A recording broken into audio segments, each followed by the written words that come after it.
Hey folks, and welcome to another episode of Crit Hit Reviews with your host, Arlyeon. On today's episode, I'll be talking about Remedy Entertainment's paranormal action-adventure, Control.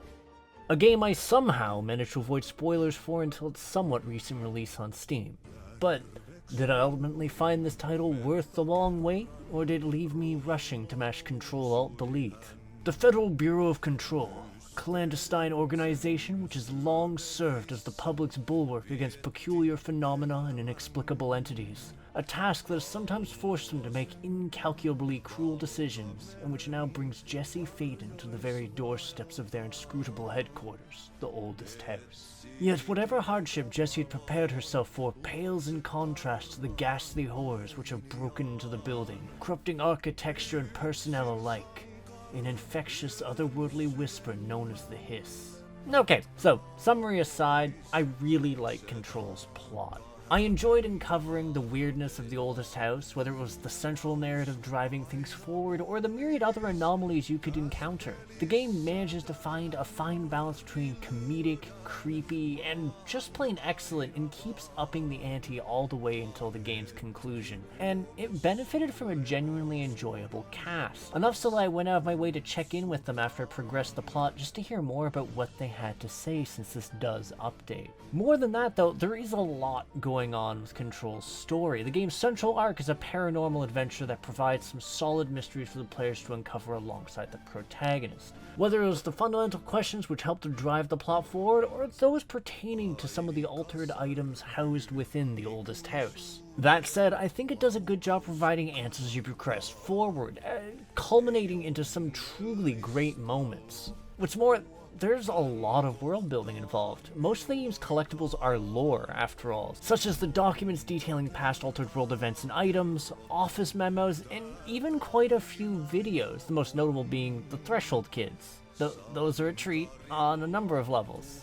All of these elements come together to provide a snapshot of the world of Control, and really flesh things out.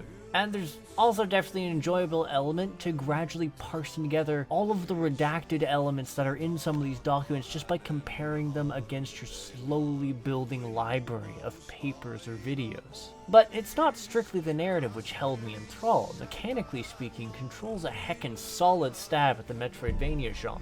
The oldest house provides a network of areas to spelunk through, honeycombed with secrets to uncover. It also happens to be completely entrenched in a questionably healthy dose of paranormal bullshit. As the truth for you are a worms through time.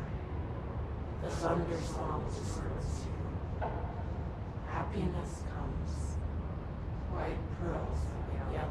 And it's not just literal legions of Hiss-influenced individuals infesting the place either. Oh no, there's an overall containment breach, so a good portion of the oddities the Bureau once housed are all running amok, making an already fraught journey through it all the more perilous and surreal. Frankly, your ability to navigate the area is a bit limited at first, and liable to end fatally if you're as snoopy or experimental as I was. Such as face-checking spore-ridden chambers to see how lethal they are, and spoiler, they are incredibly lethal. Still, as you progress, you'll be gradually introduced to objects of power, paranatural items which grants their wielder groovy psychic abilities. Well, provided you survive the approach, given they have a habit of defending themselves with platforming, puzzling, and/or battle segments. But seriously, those powers are so damn worth it, and I don't just mean the ability that they open up for your capacity to travel through the oldest house, though I do certainly appreciate the ability to air dash towards ledges that was once laying tantalizingly out of reach, or levitating to all sorts of weird places.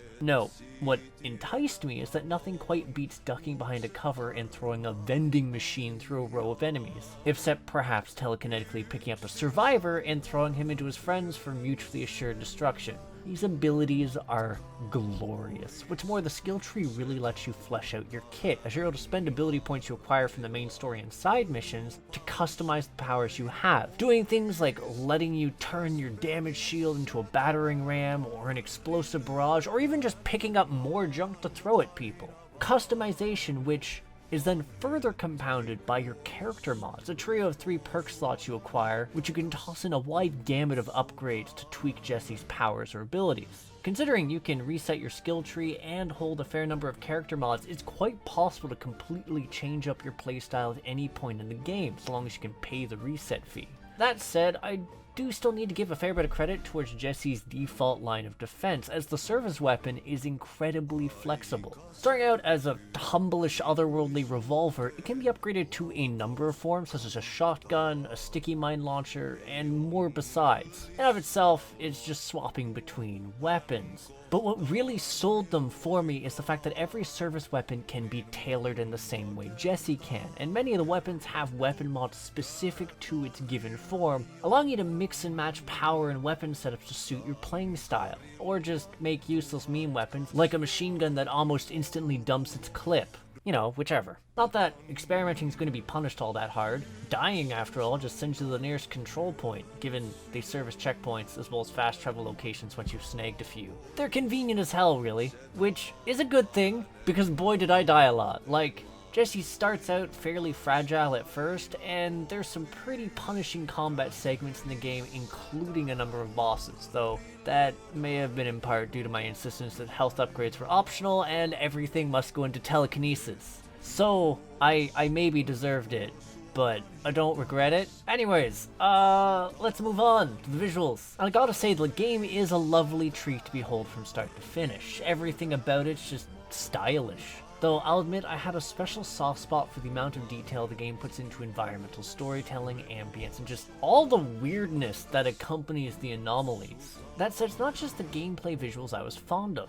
There's live action sequences that are scattered as instructional videos, hotline segments, and a few other scenes besides, all of which are stellar, providing both moments of hilarity and high drama. Though nothing quite matches up to the weird, puppety goodness of the Threshold Kid videos. Yeah, seriously, I'm just gonna keep mentioning this. Hunt these down, they're so good. Partly just because of the over-the-top voice acting. What's wrong? My mom's dead. I'm so sorry, Meg. What happened? I don't know. They blacked it out. Which, speaking of, I legitimately adore all the voice acting in Control. It's solid throughout and really helps to add both gravitas and humor where needed. And I can say the same about the game's soundtrack to boot. Also, holy crap, the soundtrack. Can't believe I went this long without mentioning it, because there's some amazing tracks in there, not the least of which is Take Control by Poets of the Fall. Anyways, finale time, and if it's not apparent, I dig this game. I stress dig, since as of writing the review, I'm still playing, courtesy of a decent chunk of post-credits content I've left to clear. The gameplay's just a lot of fun, with the sheer array of both firepower and psychic prowess providing so much flexibility in the way you can tackle a given situation. And I felt constantly rewarded for exploring, whether it was discovering mods, materials for upgrades, or even just juicy bits of lore to soak in. Which, yeah, I just really feel the need to reinforce how much I enjoyed the story. There's some really great arcs in there, both the ones central to the plot as well as the various character arcs contained within Control. Hell, one of my favorites for a character you never even directly meet. Also, I have to admit that I'm pretty partial to all the ties the game establishes to the Alan Wake universe, up to and including what essentially serves as a sequel teaser for the long-rumored Alan Wake 2. God please.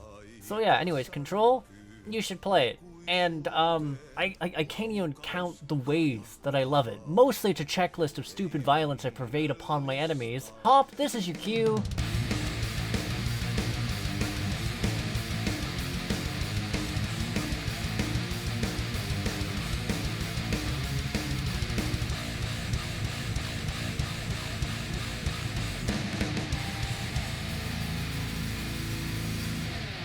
Also, it's a major fondness for the Threshold Kid videos. So yeah, this game, in my book, it's a crit hit. Anywho, thanks for tuning in. If you agree, disagree, or just have something to say to me, feel free to comment. And if you have an interest in supporting my efforts to create new indie reviews, interviews, and gaming content, hit the subscribe button and the bell so you know there's a new release. There's also a Discord, links in the description, so you can become part of our community, the Crit Hit Cauldron. And yeah, with that said, I'll catch you on the next episode of Crit Hit. Take care till then, folks.